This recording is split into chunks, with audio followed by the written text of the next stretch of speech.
2, 1. Perkenalkan, nama saya Leo Granskila Emmanuel dengan NIM F1C121015. Di video kali ini saya akan membuat tugas biologi umum dengan dosen pengampu Pak Ade Adriadi, SSI, MSI. Dan topik yang akan saya bahas adalah mengenai klasifikasi hewan. Baiklah, langsung saja masuk ke video penjelasannya. Baiklah, kita masuk ke materinya. Pertama-tama saya akan menjelaskan apa itu hewan. Hewan atau yang disebut juga dengan binatang merupakan organisme yang diklasifikasikan dalam kerajaan Animalia atau Metazoa. Adalah salah satu dari berbagai makhluk hidup di bumi. Sebutan lainnya adalah fauna dan marga satwa. Hewan dalam pengertian sistematika modern mencakup hanya kelompok bersel banyak atau multiselular dan terorganisasi dalam fungsi-fungsi yang berbeda atau jaringan, sehingga kelompok ini disebut juga dengan histozoa. Semua binatang heterotrof artinya tidak membawa energi sendiri, tetapi harus mengambil dari lingkungan sekitarnya. Dalam Kamus Bahasa Indonesia, hewan didefinisikan sebagai makhluk yang bernyawa dan mampu bergerak atau berpindah tempat serta mampu bereaksi dengan rangsangan tetapi tidak berakal budi. Berdasarkan klasifikasinya, hewan atau binatang ini terbagi menjadi dua kelompok besar. Di antaranya adalah vertebrata, yaitu hewan yang memiliki tulang belakang, dan invertebrata, yang merupakan hewan yang tidak memiliki tulang belakang. Pada dasarnya, klasifikasi hewan yang menjadi vertebrata dan invertebrata ini merupakan klasifikasi berdasarkan struktur tubuh hewan atau binatang. Baiklah, kita masuk ke penggolongan pertama, yaitu vertebrata. Vertebrata ini adalah jenis hewan yang memiliki tulang belakang atau tulang punggung. Hewan-hewan yang tergolong dalam vertebrata ini dibagi lagi menjadi beberapa jenis, yakni yang pertama itu ikan atau Pisces, yaitu hewan yang hidup di dalam air, bernapas dengan insang dengan alat gerak berupa sirip, dan berkembang biak dengan cara bertelur. Yang kedua itu amfibi atau amfibia, yaitu hewan yang dapat hidup di dua alam, darat dan air, berdarah dingin, atau tidak dapat mengatur suhu badan sendiri, dan bernapas dengan menggunakan paru-paru. Contohnya itu katak, salamander, dan kadal air. Yang ketiga itu reptil atau reptilia, adalah hewan melata yang berdarah dingin dan memiliki sisik yang menutupi tubuhnya. Contohnya itu buaya, kada, dan ular. Yang keempat itu ada burung atau aves, yaitu hewan yang bisa terbang. Hewan aves atau burung ini memiliki bulu yang menutupi tubuhnya dengan alat gerak berupa kaki dan sayap. Meskipun aves sering disebut sebagai hewan yang bisa terbang, ada beberapa jenis hewan yang tergolong dalam aves tetapi tidak bisa terbang. Contohnya itu seperti ayam, bebek, angsa, dan kalkun.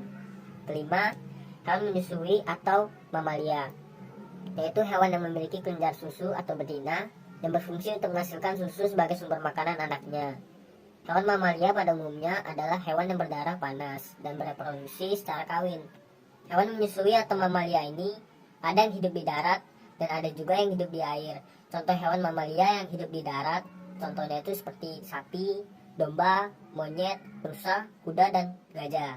Sedangkan hewan mamalia yang habitatnya di air, contohnya itu seperti paus, lumba-lumba, dan duyung. Masuk ke penggolongan kedua, yaitu invertebrata. Invertebrata ini adalah jenis hewan yang tidak memiliki tulang belakang atau tulang punggung. Struktur morfologi, sistem pernapasan, sistem pencernaan, dan sistem peredaran darah, hewan invertebrata ini lebih sederhana jika dibandingkan dengan hewan jenis vertebrata. Hewan yang termasuk dalam golongan hewan invertebrata antara lain, yang pertama itu ada filum protozoa, yaitu hewan yang bersel satu yang hidup di dalam air.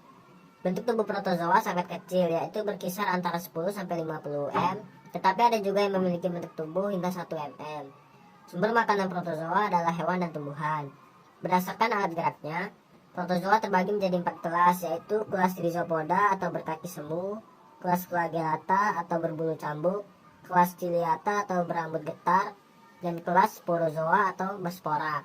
Yang kedua itu ada filum Porifera atau hewan berpori, yaitu hewan air yang hidup di laut dengan bentuk tubuh seperti tumbuhan atau tabung berpori yang melekat pada suatu dasar laut dan dapat berpindah tempat dengan bebas. Sumber makanan porifera adalah bakteri dan plankton.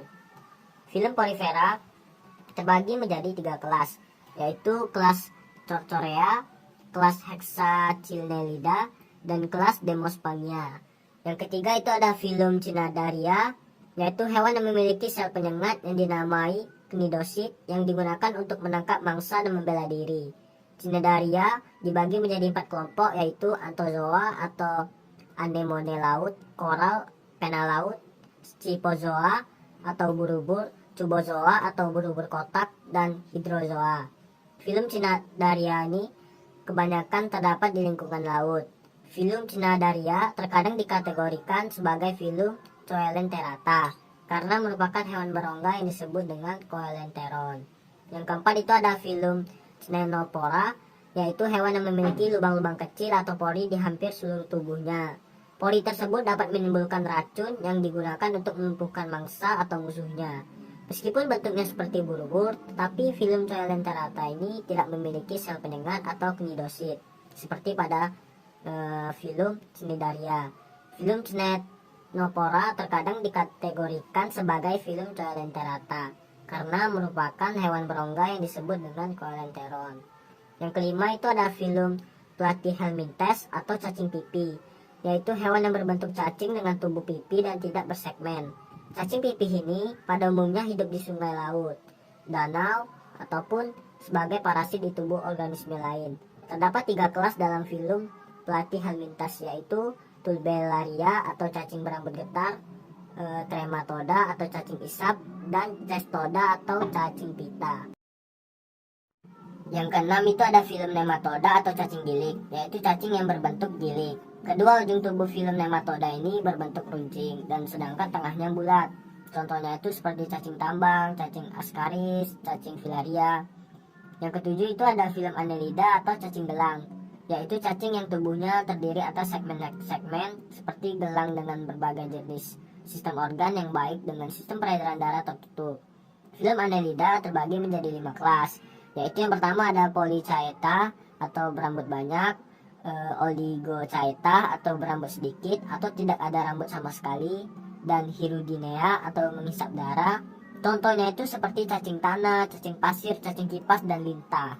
Yang ke-8 itu ada filum Mollusca atau filum Mollusca, yaitu hewan yang bertubuh lunak, baik dilindungi oleh cangkang maupun yang tidak dilindungi oleh cangkang. Cangkang filum Mollusca terdiri dari bahan kalsium atau zat kapur. Filum Mollusca terdiri dari 3 kelas, yakni P atau memiliki 2 buah cangkang seperti kerang, tiram, dan simping.